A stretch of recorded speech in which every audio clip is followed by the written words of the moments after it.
कहानी शुरू होती है एक छोटे से गांव नयनपुर से। यह गांव शांत, सुंदर और हरियाली से भरा था, लेकिन एक बात जो इसे और खास बनाती थी वो था गांव का चंद्रेश्वर महादेव मंदिर। ये मंदिर सैकड़ों साल पुराना था और कहा जाता था कि इसमें कोई रहस्य छिपा है। गांव के लोग मंदिर से बहुत श्रद्धा रखते थे, लेकिन मंदिर की घंटी सूरज डूबने के बाद कभी नहीं बजाई जाती थी और इस नियम को सबसे ज्यादा सख्ती से मानते थे पंडित विष्णुदत्त जी। पंडित जी पिछले 40 सालों से इस मंदिर की सेवा कर रहे थे। उनके स्वभाव में गंभीरता थी, लेकिन उनकी आंखों में कोई अनकहा दर्द भी छुपा होता था। कोई भी उनसे मंदिर के रहस्य के बारे में पूछता तो वो चुप हो जाते। एक दिन गांव में एक पत्रकार आरव आया। उसका मकसद था गांव के मंदिर और उसके पीछे छिपे रहस्य की सच्चाई को दुनिया के सामने लाना। आरव ने गांव वालों से बात करनी शुरू की। किसी ने बताया कि 20 साल पहले मंदिर में एक दुर्घटना हुई थी। किसी और ने कहा कि मंदिर के अंदर एक गुप्त तहखाना है जहां कोई नहीं जाता। सबके जवाब अलग थे, लेकिन एक बात सभी में कॉमन थी, पंडित जी के आने के बाद से मंदिर में कोई अनहोनी नहीं हुई। आरव ने तय किया कि वो मंदिर में रात के समय छुपकर देखेगा कि आखिर ऐसा क्या है जिसे छुपाया जा रहा है।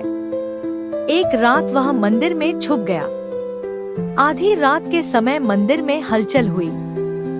पंडित जी आए और फिर उन्होंने एक गुप्त दीवार को खोला। एक सीढ़ी नीचे तहखाने में जा रही थी। आरव चुपके से उनके पीछे गया और जो उसने देखा वो चौंकाने वाला था। नीचे एक युवा स्त्री बेहोश पड़ी थी और पंडित जी उसे मंत्रों से कुछ शक्ति दे रहे थे। पंडित जी को आरव ने पकड़ लिया और जवाब मांगा।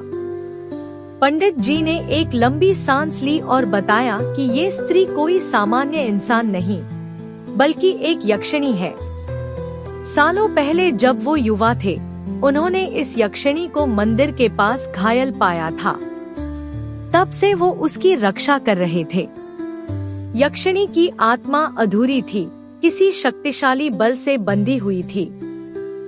अगर मंदिर की घंटी रात में बजा दी जाए तो उसकी शक्तियां जाग जाएंगी और विनाश मच जाएगा। इसीलिए रात को घंटी बजाना वर्जित था। पर अब मंदिर में कुछ नया घटने लगा था। गांव में अजीब घटनाएं होने लगी। पशु मरने लगे, बच्चों को डरावने सपने आने लगे। यक्षिणी की शक्ति नियंत्रण से बाहर हो रही थी। पंडित जी ने बताया कि यक्षिणी को मुक्त करने के लिए एक विशेष पूजा करनी होगी, जिसमें किसी निर्दोष की आत्मा का बलिदान देना पड़ता है। आरव दुविधा में था, क्या एक निर्दोष की जान लेकर गांव को बचाया जा सकता है या कोई और रास्ता है। आरव ने तय किया कि वो पुरानी शास्त्रों की मदद से कोई उपाय खोजेगा। उसने मंदिर की पुरानी पोथियों में से एक मंत्र खोजा जो यक्षिणी की आत्मा को शांत कर सकता था, लेकिन इसके लिए पंडित जी को अपनी सारी शक्ति त्यागनी होती है। पंडित जी ने बिना झिझके अपनी शक्ति त्याग दी। पूजा शुरू हुई। रात भर चली इस पूजा के बाद लगा कि यक्षिणी की आत्मा शांत हो गई और वो मुक्त हो गई। आरव आश्चर्य में, तो आप इतने वर्षों से इस यक्षिणी की रक्षा कर रहे हैं, पर क्यों? पंडित जी, क्योंकि ये मेरी गलती थी। मैं ही था जिसने 40 साल पहले इस यक्षिणी को इस लोक में बुलाया था। उस समय मैं केवल शक्ति चाहता था, पर कीमत बहुत बड़ी थी।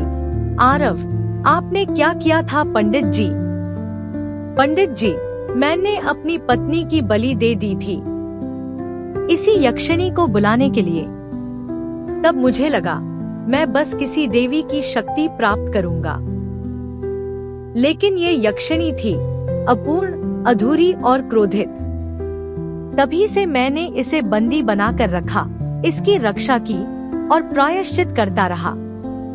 गांव वाले मंदिर के पास जमा होते हैं। कुछ पंडित जी को दोष देते हैं, कुछ डर के मारे गांव छोड़ने की बात करते हैं।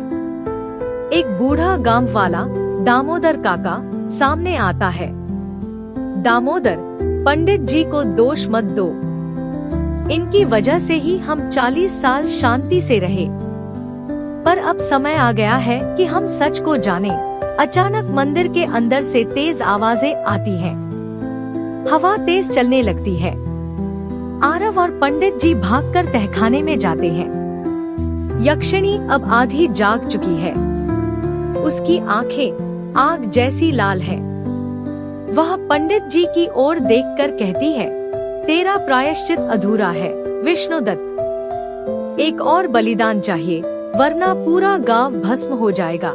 आरव कांप जाता है। पंडित जी शांत रहते हैं। पंडित जी, तू जिसे चाहती है वो मैं हूँ। ले जा मेरी शक्ति, मेरी आत्मा, पर मेरे गांव को मत छूना। पंडित जी मंत्र पढ़ते हैं। आरव उनकी मदद करता है। वातावरण अंधकारमय हो जाता है।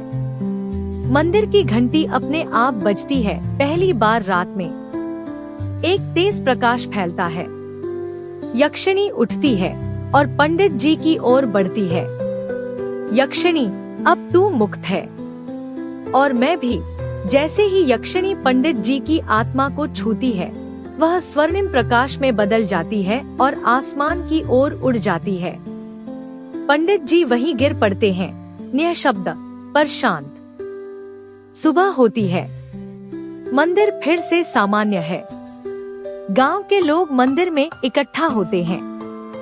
आरव सबसे कहता है, पंडित जी चले गए, पर उन्होंने हमें बचा लिया। उन्होंने वो कर दिखाया जो कोई और नहीं कर सकता था, एक आत्मा का मोक्ष और अपने अपराध का प्रायश्चित। गांव के लोग मंदिर की घंटी बजाते हैं, पहली बार दिन के उजाले में और पूरे विश्वास के साथ।